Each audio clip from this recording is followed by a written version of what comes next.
Now that we have chosen a topic and we've decided what our opinion is on that, we are ready to do step 2 or part B of this assignment, which is to research our editorial.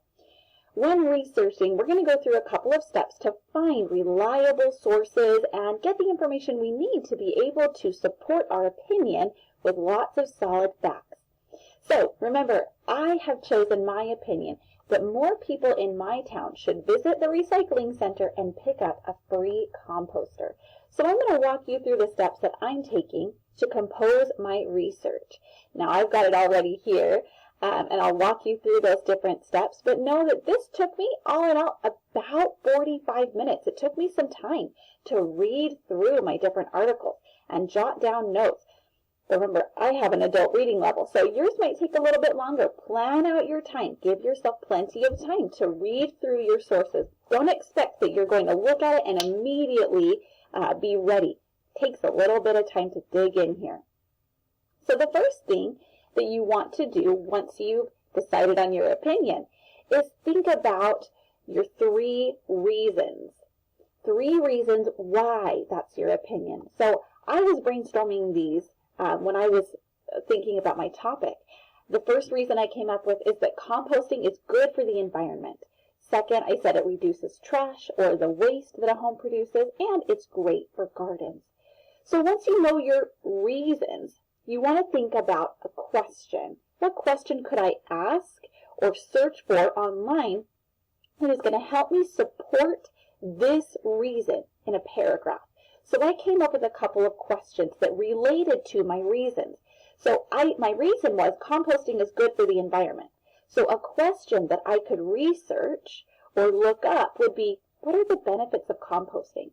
That would be something that I want to keep in my mind as I read my research about composting, to think, why is this a good thing? What is the benefit?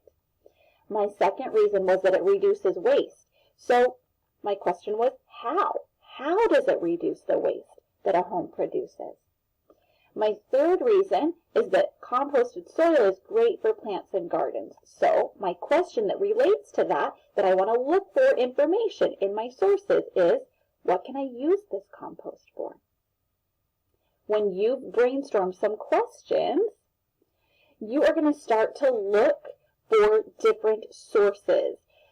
We're going to look for at least 3 sources. They can be digital, they can be print, they can be both. And then take some notes on those. You've got access to a couple of resources. Even if you don't have a physical book that you can open, you have access to books through Big Universe Library. So that's the first place that I went to when doing my research. I opened up my Big Universe Library. Oh, let me go back and show you what I did. Up in the very top, I searched up here for composting. And then anything that related to composting came up here, and I could choose.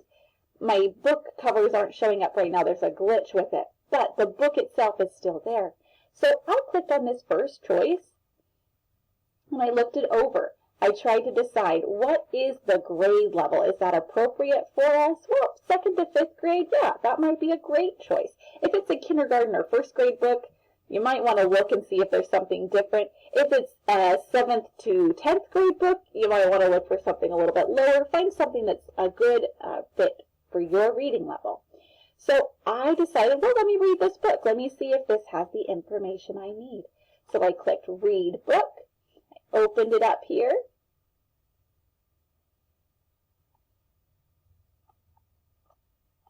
See if I can refresh.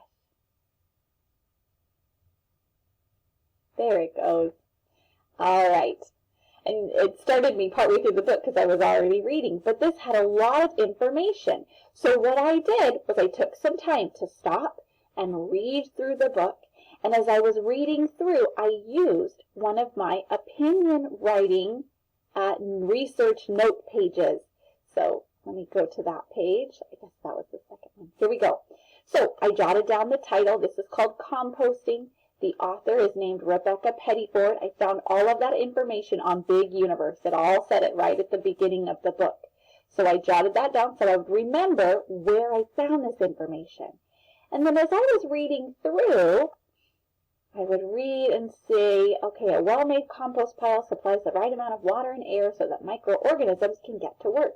Ooh, so I thought maybe that's useful to know. So I came back and I jotted that down in my own words for some key information. Microorganisms break down organic matter. Notice that I'm not really writing complete sentences here. I jotted down some notes, things that would help me remember what I was reading about. And for each of my sources, I tried to look for something that I thought, ooh, the author said that really well, and so I want to make sure I can remember that. So a direct quotation. So for this one, I looked, this was a few pages down in this book. Right here, I thought, ooh, I like the way the author said that. I feel like that could be a really good support in one of my paragraphs. I could use that quote. So I wrote down that quote exactly as the author stated it. I wrote it down on my direct quotation lines, and then I wrote down the person that said it, and that was just my author. That was Rebecca Pettyford. Nobody else was quoted in this book. So you're going to do that for each of your 3 sources. Let me show you the information and how I found info for my other 2 sources. Another piece that you have access to through your online school is Scholastic Go. Scholastic Go, you should have a quick link if you're using the new homepage. I believe there's a resources tab. You click resources and then Scholastic Go. But this is like an online encyclopedia that you can search for different articles. So just like I did with Big Universe, scoot this up here, I searched for composting. I typed in composting, and these are all of the results that came up. Some images and lots of articles, 11 different articles. The thing that you want to watch for on Scholastic Go is to make sure it's the right reading level for you. Notice that levels 3 and 4 are grades 8 through 12 and 11 plus. Not a great fit for us. So levels 1 and 2 are perfect. Level 1 is 5th grade or a little under. Level 2 is 5th through 8th grade. You guys would definitely be able to tackle either one of those. So you can even filter on just one of these levels so that you don't see any level 3 or 4. So I'm going to click on level 2 here, and it's only going to pull up things that are the level 2 reading level. So there was one result in that level 2, and it was an article all about sanitation. Well, that's not called composting, but this article must have the words composting in it somewhere. So I am going to click on this article, and I'm going to begin just by skimming through to figure out what about composting is here, because I don't need to know everything about sanitation. Like I see, the beginning of this is water and wastewater treatment. That's not going to apply to my research. I'm not even going to read through that part right now. I'm going to scroll down and see where, oh look, they highlighted it blue for me. That's where composting is, in this section about solid waste disposal. So this is going to fit in with my topic because one of my research questions, if we go back here for a second, remember that I was looking at was, how does composting work? What are the benefits of it? What's good about it? Well, let's see what's good about that. Go back to my Scholastic Go article.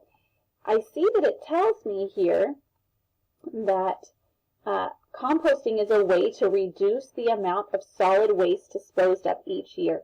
So there is some good information in this article. I truly did not read all of the parts. I was focusing in on the parts that were most applicable to my topic of composting. So I jotted down some notes. Whoops, where's my notes? There it is. I wrote down the title of the article. It was called Sanitation. The author was listed down at the very bottom here. Eric M. Wood is the author. Oh, look, he's from Yale University. We just read about Yale. It was published by Scholastic Go. This URL, if necessary, URL means the website address. Because this was through Scholastic Go, I didn't write down the website because I know I get to that through my online school. I'll show you how to use that on my next source. And then I just jotted down some notes, things that I learned about garbage and waste and how composting can help that. And again, I picked a direct quotation, something that I thought I could use quoting somebody else's words. So for this one, I quoted Eric M. Wood saying, in composting, garbage is exposed to controlled amounts of heat, etc., etc. I thought, ooh, that's a good way to say that. That's something that I might be able to use in my support. So that's 2 sources. When I looked for my 3rd source, I did a Google search. Let me talk you through my process here. I typed in composting for kids. Notice that I added the 4 kids at the end. You could add for 5th grade if you wanted to. If I just typed in composting, I would probably get a lot of research that was geared more towards adult readers. I want a kid level reading. So that's why I added 4 kids. That's usually a good tip. So there are some great videos. I could watch some of those if, that would help me get some background. But I wanted to look at what articles do I find here. And as I was researching through, I always want to look at the ending of the website. Lots of websites end in .com, and that's okay. But usually, for research purposes, things that end in .edu, which stands for education, or .gov for government, or .org for organization, are the most reliable research sources. So I always tend to look for .edu or .org. If you use something that ends in .com, that's okay. Just make sure to read through it and that it makes sense and that it's reliable information. It's not someone else's opinion just being stated in an article. Usually when it's got these kinds of endings, we know that it's a reliable source. This person has done their research. So I started here. This Composting for Kids by Aggie Horticulture. I clicked on this, and it ended up being exactly what I needed. It was, taking a minute to load here, but it was a short book all about composting for kids. It was perfect. So I took some time to read through. Again, it's got all the information I need, the author's name, who it came, who published it. All of that was included. And then I read through all about composting. I jotted down notes as I was going as well. Let me show you my notes again here. They're in my own words. I learned that composting needs brown stuff, and I defined it. Brown stuff is dry, dead plants, like leaves and pine needles. It's got a lot of carbon. It also needs green stuff, so I wrote down, this is what green stuff is. It's high in nitrogen. I learned that you're not supposed to use meat or milk products or diseased plants in your compost. How to use your compost was included. You can use compost as a mulch around plants. It protects the soil and blocks the weeds. You can use it to plant new things or add it to potting soil to give nutrition, all of those things. And then I also looked for a quote, something that is in the author's own words that I felt might be something good to include in my essay. So here's the quote I chose from this author, and I just put their name down there again so that I would remember. Whoops, looks like I had a typo there. Robert is his name. So when going through, I looked for my 3 sources to make sure that I had enough information. I probably won't use every single bit of research that I wrote down here today, but it's better to have a little bit extra so that I've got good stuff stored in my head. When I go to start actually writing, I now have a good idea what I'm talking about. I have some facts to support my opinion about composting. Now, you have these pages with the research notes in your online school lesson. It only includes 2 pages for research notes, unfortunately. I wish they would have done 3, but if you open up your lesson here, I've got my lesson open, there is right here another page for research notes. So I clicked on that link. It'll pull up a blank one for you. You can use that to add your notes. You can see this is what I filled out for my sanitation article.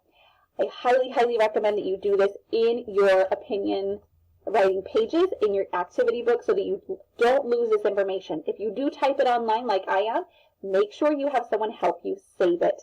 That is so important. You don't want to lose all this research that you've done.